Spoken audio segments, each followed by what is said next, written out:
Long ago lived a man named Ogiwara Shinnojo, who was recently widowed. On the first night of Obon, Ogiwara saw a beautiful woman and her servant walking down the street, carrying a lantern with a peony motif. Ogiwara was instantly smitten with the beautiful woman and invited her into his home. Her name was Otsuyu. That night they made love.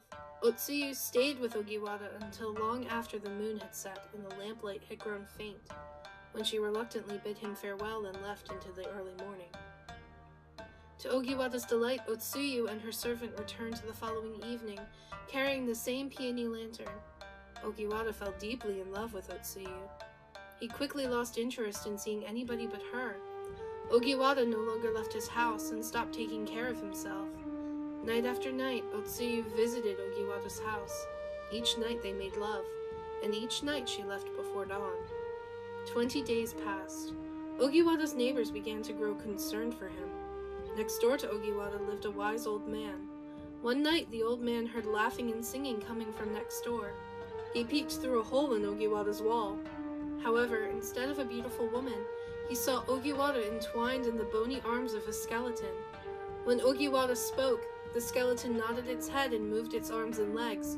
When the skeleton's jaw opened, a haunting voice came from where its mouth should have been.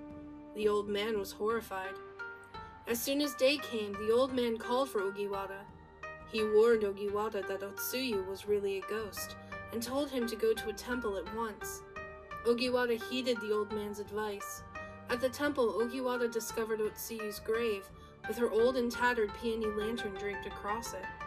The priest warned Ogiwara that he must resist Otsuyu, and gave him a magical charm to place on his house, which would keep him safe from the ghost. Ogiwara rushed home and placed the charm on his door. The charm worked perfectly, and Otsuyu no longer came to visit Ogiwara. Although he was safe, Ogiwara became despondent. He missed Otsuyu dearly. One night, days after her last visit, Ogiwara became drunk. He carelessly wandered to the temple where he discovered Otsuyu's grave.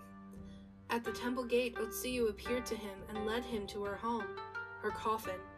Later, when Ogiwara had been missing for some time, the priest opened Otsuyu's grave. Inside was the dead body of Ogiwara, wrapped up in the bony arms of a human skeleton.